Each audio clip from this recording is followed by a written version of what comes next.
मित्रों नमस्कार। ज्ञान मास्टर माइंड में आपका बहुत बहुत स्वागत है। मित्रों, आपने सुना होगा कि माता जानकी किसकी पुत्री थी। सभी जानते हैं कि जनक की पुत्री थी, और जनक की भी वो बायोलॉजिकल पुत्री नहीं थी, बल्कि उनका जन्म मिट्टी के घड़े से हुआ था, सीतामढ़ी में, जो आज का बिहार है। लेकिन क्या अगर कोई आपसे कहे कि माता सीता रावण की पुत्री थी तो आपको कैसा लगेगा? जी हाँ, आज हम इसी पर चर्चा करेंगे। और उससे पहले आपसे रिक्वेस्ट है कि आप चैनल को सब्सक्राइब कर दीजिए, शेयर कीजिए और लाइक ज़रूर कीजिए। और आपके पास में अगर ऐसे कोई रोचक तथ्य हों, कोई जानकारी हो, तो ज़रूर हमको शेयर कीजिएगा, ताकि हम उसकी खोजबीन करने के बाद, उसकी पुष्टि करने के बाद फिर आपके लिए वीडियो बनाएं। तो हम बात करेंगे हमारे विशेषज्ञ डॉक्टर प्रतीक मिश्र से। डॉक्टर साहब, आपका बहुत बहुत स्वागत है। तो आज अभी तक आपने रावण के बारे में बताया, अपने रामायण के बारे में बताया, लेकिन आज आप एक कौतूहल पैदा करने वाली, एक चौंकाने वाली तथ्य लाए हैं कि क्या माता जानकी रावण की पुत्री थी? देखिए,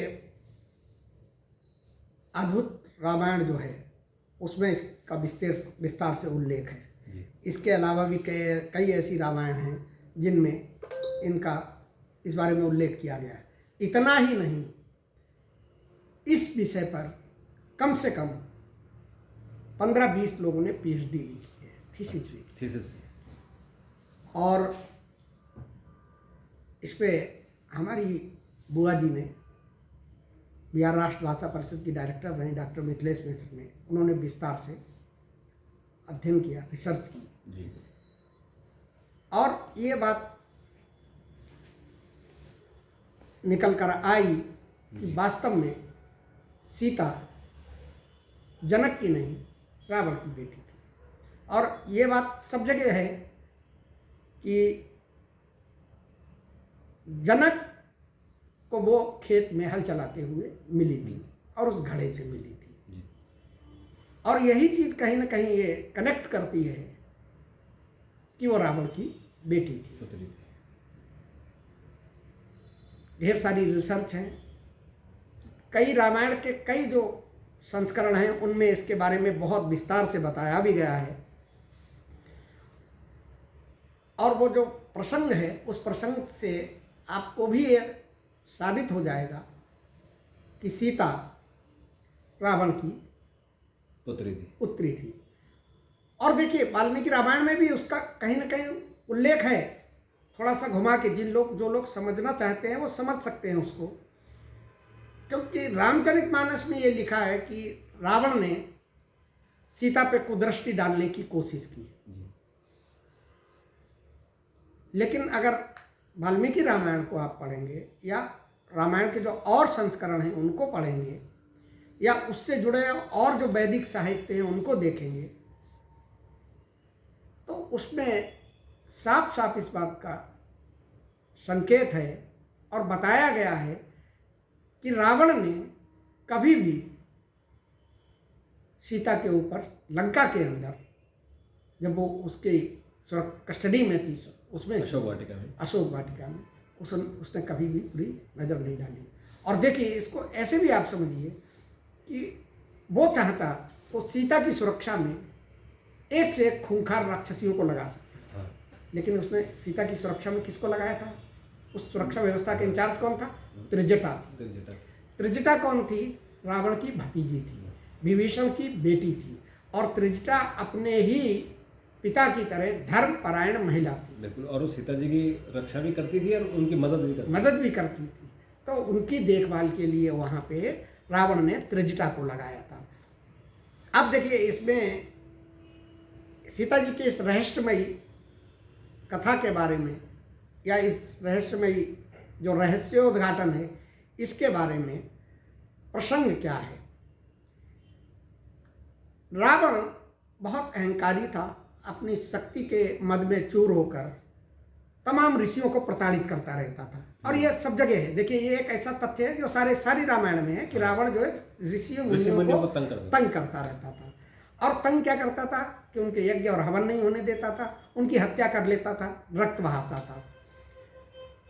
ऐसे ही ऋषियों को परेशान करते करते एक बार रावण ऋषि कुत्सा ऋषि के अनुष्ठान में पहुंच गया। और कुत्सा ऋषि जो है वो माँ लक्ष्मी को अपनी बेटी के रूप में, पहले आपको याद हो, आप सनातन में तमाम इतने प्रसंग हैं कि जहाँ पे ऋषि मुनियों ने भगवान को अपने पुत्र और पुत्रियों के रूप में मांगा, वरदान के रूप में मांगा, और भगवान जो है वहाँ पर आए, उनके यहाँ पुत्र और पुत्री के रूप में जन्म भी लिया, जैसे वामन अवतार से लेके और तमाम। बिल्कुल ठीक है ना जी। तो ऐसे कुत्सा ऋषि जो थे वो माँ लक्ष्मी को बेटी के रूप में पाने के लिए विधि विधान से हवन कर रहे थे, मंत्र कर रहे थे। और उन्होंने क्या किया कि उस अनुष्ठान के दौरान दूध के एक कलश जो है उसमें दूध भरकर उसको आमंत्रित किया, क्योंकि लक्ष्मी जी का जो कारक जो होता है वो दूध से माना जाता है ना। तो लक्ष्मी को दूध से, इसीलिए आपने देखा होगा कि लक्ष्मी जी की जब भी पूजा होती है या उनका कोई व्रत होता है तो उसमें खीर बहुत जरूरी होती है।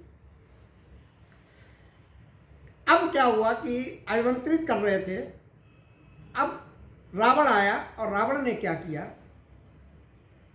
कि जो ऋषियों मुनियों की वो हत्या करता था उनके रक्त को वो एक घड़े में भर के रख देता था। अब जब यहाँ इन ऋषि के यहाँ पे वो आया और उसने देखा कि यहाँ पर जो है ये घड़ा भरा रखा हुआ है, और उसको जब मंतव्य पता चला कि ये लक्ष्मी जी को अपनी बेटी के रूप में प्राप्त करना चाहते, तो उसने क्या किया, उस घड़े को उठा लिया प्रताड़ित करने के लिए कि इनका ये हवन ना। और इसके पीछे दरअसल रावण की असुरक्षा की भावना काम करती थी। उसको लगता था कि अगर ऋषि ने लक्ष्मी के रूप में एक बेटी को प्राप्त कर लिया तो हो सकता कहीं हमारे लिए नुकसानदायक न हो जाए। तो उसने क्या किया कि उसने उस दूध वाले कलश को जो है, जो रक्त वाला कलश था, उसी में उठा के ले जाकर उसमें मिला दिया। ठीक है।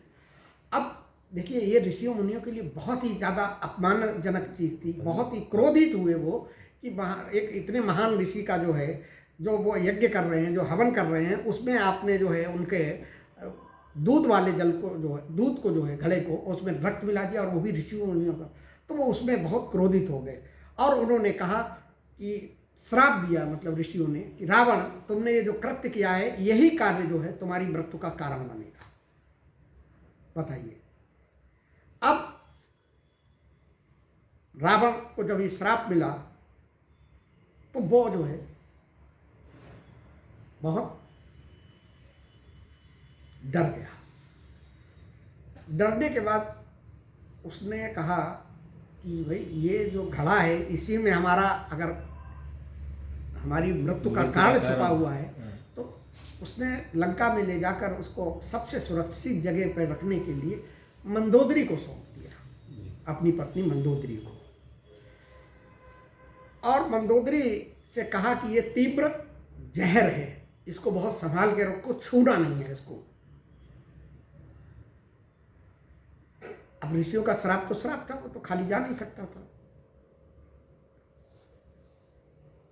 मंदोदरी ने उसको, जैसा कि रावण ने आज्ञा दी थी, उसको जाके सुरक्षित तरीके से लंका में एक सुरक्षित जगह पे रख दिया।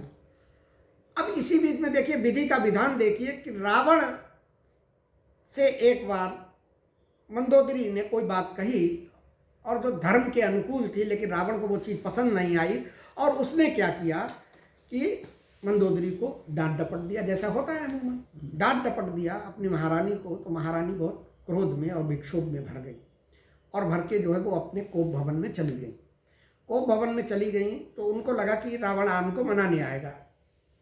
तो दासियों ने आकर बताया कि रावण कह रहे हैं कि अभी तो कम किया है, अभी और जो है प्रताड़ित करेंगे। तो वो बहुत ज़्यादा दुखी हो गई, और जब बहुत ज़्यादा दुखी हो जाता है कोई आदमी तो उसके पास फिर कोई साधन नहीं रहता। तो उन्हें क्या लगा कि जान दे दो। अब रावण ने उस घड़े को बताया था कि इसके अंदर तीव्र हलाहल विष है, इसको सुरक्षित रखना। उन्होंने कहा इससे बढ़िया मौका क्या हो सकता है, इसको पी जा। उन्होंने क्या किया कि उसको जो है पी लिया। अब चूंकि वो ऋषियों द्वारा आमंत्रित था, ऋषियों का उसमें अंश था, तो ऐसी स्थिति में क्या हुआ कि उसको पीने के बाद वो मंदोदरी गर्भवती। अब देखिए ये ऐसे ही है कि अब इस पे लोग कुतर्क कर सकते हैं, वितर्क कर सकते हैं, लेकिन पर उस जमाने में तो उस जमाने में नियोग से बच्चे नियोग होते के ही द्वारा होते थे। तो ये टेस्ट ट्यूब बेबी का टेस्ट ट्यूब बेबी है। सबसे पहला उदाहरण एक तरीके से समझ लीजिए। बिल्कुल। बाद में द्वापर में हुआ, जो कि कौरवों का जन्म हुआ, है ना, वो भी पांडवों का, वो भी घड़े में हुए थे, नियोग से हुए, है ना, नियोग से हुए। पांडव भी हुए और कौरव भी हुए। अब उसमें क्या है कि चूंकि ऋषि ने उसको दूध वाले मटके में जो दूध था उसको आमंत्रित करके रखा हुआ था, तो उसमें उतनी एनर्जी आ गई थी। और बेसिकली वो अनुष्ठान अगर पूरा हो जाता तो ऋषि गुस्सा जो है अपनी पत्नी को उसको पिलाते और फिर वही लक्ष्मी जी वहीं पैदा होती, लक्ष्मी जी पैदा होती। जैसे कि भगवान राम का जन्म हुआ था कि हाँ, है ना, श्रृंगी ऋषि ने जो है उनको आम दिए और आम खाने के फल दिए और फल खाने के बाद जो है गर्भाधान हुआ। तो मंदोदरी ने जब उसको पी लिया तो मंदोदरी गर्भवती हो गई। अब गर्भवती हो गई तो मंदोदरी ने लोक लाज की वजह से क्या किया, और रावण का भी डर था कि रावण ये स्वीकार नहीं करेगा कि भाई ये किसका बच्चा है, हमारा बच्चा नहीं है। हाँ। तो उसने क्या किया कि इस भ्रूण को, बच्चा था प्रीमेच्योर, उसको कहीं जो है दूर भेजने का काम किया कि इसको कहीं फेंकवा दिया जाए जो रावण की नज़र में ना आए। और मंदोदरी ने अपनी दासियों को वो भ्रूण एक मटके में रख के दे दिया और कहा कि लंका से दूर जाकर ऐसी जगह छुपाओ जहां रावण की नजर ना पड़े। अब देखिए इसको, इसी को आप समझिए कि मंदोदरी का ये कृत्य जो है ये पूरी मानवता के लिए जो है वरदान हुआ। उनकी जो दासियां थी मंदोदरी की, उन्होंने इसको ले जाके राजा जनक की सीमा में, क्योंकि वो लंका की सीमा से बाहर था, और उस सीमा में जमीन के नीचे गाड़ दिया उस मटके को, मतलब भ्रूण को। ठीक है। और वो जब राजा जनक जो है जब हल चला रहे थे बरसात के लिए, जब उनको ऋषि ने कहा था कि अब बरसात तभी हो सकती है जब राजा जनक अपनी पत्नी के साथ हल चलाएं, सूखा तभी, अकाल तभी मिटेगा। तो उन्होंने उसको चलाया, और चलाने के बाद क्या हुआ कि जो उसमें भ्रूण था, घड़ा टूटा और घड़े में भ्रूण था, अब वो भ्रूण बड़ा हो गया था, वो माता सीता के रूप में, कन्या के रूप में हुआ। ठीक है ना। तो अब अगर आप देखें इसको तो माता सीता रावण के कर्म, जो अहंकार थे, वो कर्म थे, और ऋषियों का श्राप उसका परिणाम थी। ठीक है ना। और ये सारी जगह लिखा हुआ है कि जैविक विधि से राजा जनक की पुत्री नहीं थी। तो इस तरीके से जो रिसर्च की गई है, जो कई रामायणों में है, उसमें इससे ये कनेक्शन है कि सीता जी वास्तव में रावण की ही पुत्री थी। और अगर उसको हम मैथोलॉजिकल तरीके से देखें तो यही सीता जी ही रावण के काल का कारण बनी। देखिए मैं वही कहा, वो श्राप दिया गया था। तो चूंकि वहाँ इस तरह से प्रक्रिया के जरिए उनका जन्म हुआ, और फिर उनका राम जी के साथ शादी हुई, और फिर वो विवाह हुआ, और फिर हरण हुआ, और हरण रावण अपने घर ले आया, और उनका वो काल। देखिए रामचरितमानस में भी सीता जी को भूमिसुता कहा गया है। हाँ, भूमि से पैदा हुई। तो एक दृष्टि से देखा जाए कि चूंकि उस घड़े का दूध और रक्त मिश्रित उसको पीने से मंदोदरी गर्भवती हुई, तो इसीलिए इसको इस तरीके से, इस नजरिए से देखा गया कि सीता जी जो है वो रावण की पुत्री थी, मंदोदरी की बेटी थी। बिल्कुल। तो क्योंकि उनका जन्म मंदोदरी के गर्भ से हुआ, तो इसलिए उनकी वो बेटी हो गई, चाहे उनको पता नहीं था, और रावण को नहीं पता था। ये को कर्म कर ये कहा जाता है कि रावण को नहीं पता था, सीता के स्वयंवर में भी। लेकिन रिसर्च जो हुई है उसमें इस बात के बारे में, इस रिसर्च में जो चीज़ें निकल कर आई, जो शोध हुए हैं, महाकाव्य लिखे गए बाकायदा इस पर। कोई ऐसा नहीं है कि कोई कपोल कल्पित चीज़ें हैं। उसमें ये भी निकल कर आया कि लंकापति रावण को बाद में दासियों ने बता दिया था। अच्छा। तो रावण को ये बात पता थी, लेकिन क्योंकि कर्म थे उसको सामने आना था। हाँ। और ऐसा हुआ होगा। तो मित्रों, कहानी आपको कैसे लगी जरूर अपनी प्रतिक्रिया। इसीलिए उन्होंने अपने काल को, उनको क्या लगा कि ये काल देखिए कैसा है, जैसे भगवान कृष्ण का जब जन्म हुआ तो एक आकाशवाणी हुई कि देवकी का 8वां पुत्र जो है वो आपका काल बनेगा।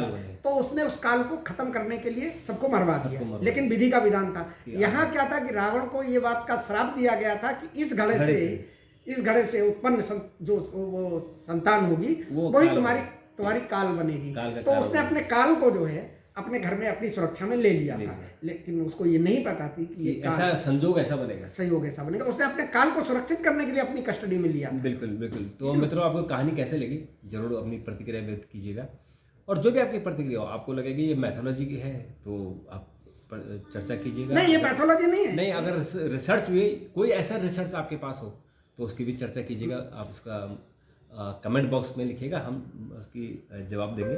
और मैं डॉक्टर साहब से इस पे आप गूगल पे और कहीं भी आप अगर सर्च करेंगे ना तो आपको इस पे तमाम रिसर्च पेपर आ जाएंगे, मिल जाएंगे, और जो भी आपकी क्वारी होगी, और डॉक्टर मिथिलेश मिश्र के नाम से डालेंगे तो सबसे पहले आ जाएगा। हाँ, और कमेंट आप दीजिए तो डॉक्टर साहब से हम रिक्वेस्ट करेंगे कि इस पर और जानकारी आपको और दें, लेकिन आपको इसके लिए कमेंट करना पड़ेगा।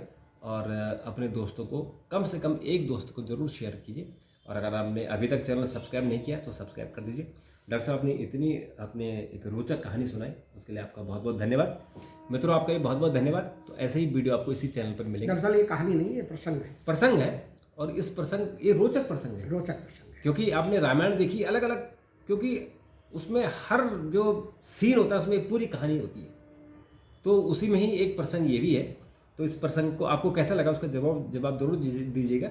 और ऐसे ही वीडियो यहाँ आपको मिलते रहते हैं। ऐसे ही एक वीडियो के लिए आप इंतज़ार कीजिएगा, हम फिर आपसे मुलाकात करेंगे। तब तक के लिए नमस्कार।